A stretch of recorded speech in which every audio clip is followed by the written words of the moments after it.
Ready? Yeah. Before we start, please subscribe to my channel. Hey guys, welcome back to my channel. I'm Chloe and I'm here today with my boo-boo. Ahmad Juma. Not boo-boo, Ahmad. We are doing a 3-parts video on interracial couple, which is us. I'm white, he's brown. But I'm white. You know, there's a lot of things that get involved in building this type of relationship, and so we thought that it would be interesting to talk about it and create a little video on how it works for us and how we have worked around our differences. I'm actually a co-host of a podcast called the Authentic Dating Series, and that is a culmination of a life's pursuit of trying to better understand myself and how to create like working relationships. And really I started off as being quite shy growing up, and so it's been a long journey, and now I love sharing what I've learned through the podcast and through the coaching that we do on Authentic Dating Series. Do check it out, go and check out their podcast, and you can also follow them on Instagram, Authentic Dating Series. In this first video we want to talk about how we first met. We were both training in a particular course which we're doing in London, like a self-development course. And when I first met Chloe, I was actually dating someone else. And I was dating someone else. Yeah. We weren't really even friends, like properly. We'd met through the course and people hang out, but I wouldn't say like we were close or anything in particular. You were handsome, but I thought he was arrogant.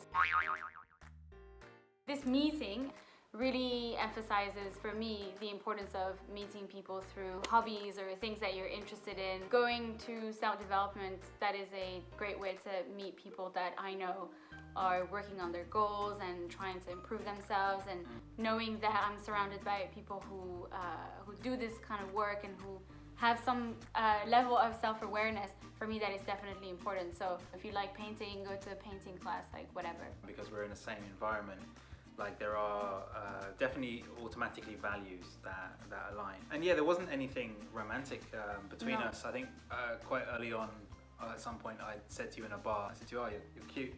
And you were like, I have a boyfriend. In my head I was like, okay. Back off. Yeah. But I was like, okay, yeah, still cute though, I mean. Oh, he made his move. Was that a move? It wasn't a move, because I think I was still in a relationship at the time. Yeah, so obviously at some point my relationship came to an end.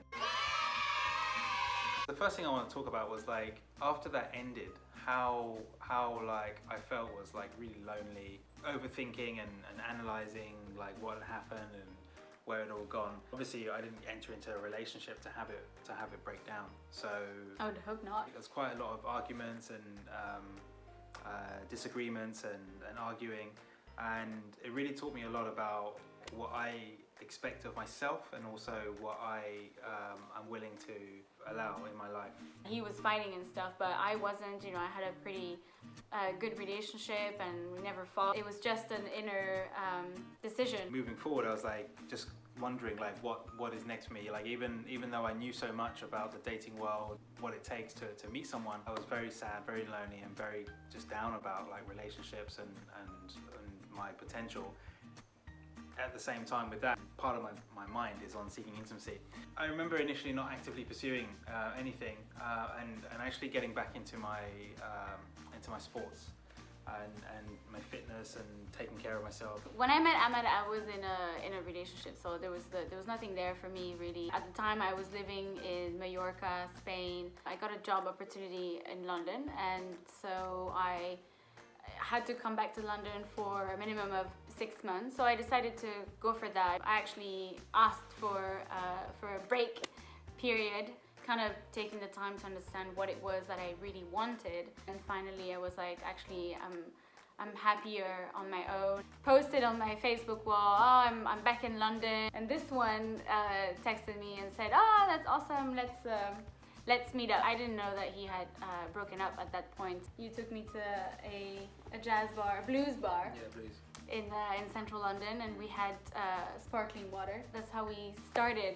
When we met, Ahmad had just broken up and I had asked for my break. I didn't know that Chloe was single actually, and genuinely I just like sent her a message like to catch up. It's nice to be connected to other people that think the same way or have studied similar things. So yeah, we were in this blues bar, live music and sparkling water, and we were just having a chill chat. It was all very chill, and then there was a point in the evening where it became obvious that Chloé was single because it was spoken about.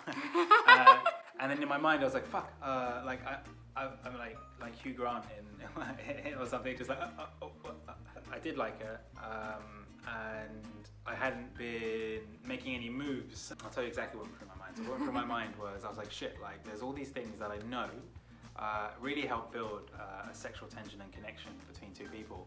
And so in my mind I'm like, fuck, like I haven't been doing any of these things. Like I just completely switched that part of me off. We're sitting on stools, like I can't really get closer. The place is packed as well. Yeah, the place is packed. Yeah, we're just drinking sparkling water. There's no social lubricant in this respect. Almost instantly, it was just like, oh, like, you know what? I just need to have that in my mind, like as a possibility of what could occur, and literally just relax. Like a preferred outcome? Yeah, let it go. Like there's no point in trying to manipulate a situation. That's what I felt. There was a moment, there was a window, and I couldn't tell you what it was, but there was a window. I kissed her. She was like, why did you do that? And then you kissed me again. So I wasn't... It was really nice. Yeah. I think you said that was good. Yeah, that was really nice. There you go. But I think it's very important that you tell the story about the next day message. Not wanting to repeat past mistakes, not wanting to jump into something. So I sent Chloé this like message saying, you know what, actually I don't think we should move so quick, like we should just be friends. I think I said something along the lines of, well, I'm not looking for anything, so you know, we don't have to do anything. It started with like two separate stories. You with your seeking of freedom, and me seeking to not make the same mistakes. But then I went to your house the same weekend. I thought it was interesting because he you know, that same week earlier he'd send me that long message basically, and so for me I had lost complete, you know, like hopes or anything or expectations of anything. I was just like, cool, you know, we'll just hang out. I think you're really cool. I thought you wanted that. You kissed me. I came no makeup, you know, just wearing my jeans and my sweater. Nothing's gonna happen. This guy clearly doesn't want anything, so whatever. And then he made another move. Allowing the heat of the moment to guide me. You know, I did like you, and I was dealing with my own inner conflicts. Inner conflicts, yeah. I feel like this is turning into an interrogation of what happened? Yeah. So what happened? Yeah, and then we started seeing each other maybe once every other week, and then once every week, gradually incrementing. Yeah, I think what worked really well is our communication. Yeah. So yeah. Yeah, definitely. A perfect transition to part 2 is that from the beginning, I was very clear that I didn't want to be in a relationship. I was just coming out of one that was already difficult enough to break. I really wanted my time and space. I was in Chloé's explorative mode, whatever that meant. I didn't want him to expect something and then maybe get hurt, or so I was very, very clear on my expectations and what I wanted. You were a little bit annoyed at the beginning because you actually were looking to create something more serious, and you were thinking about family and stuff, and I was like well, I'm not saying never, but definitely like not right now. Yeah, I didn't want to make the same mistakes that I have made in the past. I have a tendency to kind of like jump into another relationship straight up. So I was like, I really like you, but I'm gonna have to hold my horses and just really be careful about this one.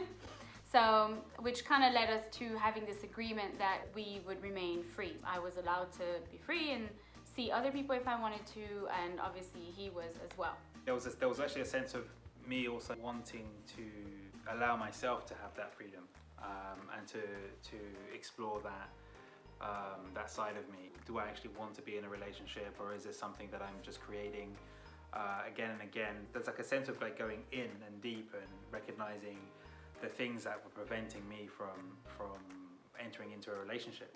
And it would have been silly to just jump into one without acknowledging that and recognizing what that was for me. Definitely the fact that I guarded my freedom actually made Ahmad question his own intentions, and it gave him freedom, which I think is super important, because it could be difficult. You know, I was scared that he would get tired of that and eventually say, you know what, I don't want to see you anymore because you don't want anything and I want something.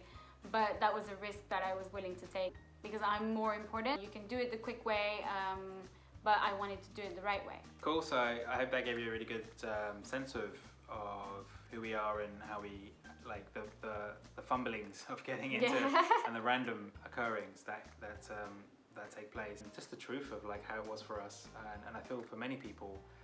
But also, like one final thing I want to say in this is like our communication, I think, was like impeccable in the sense of our ability to just say how we really felt. Yeah.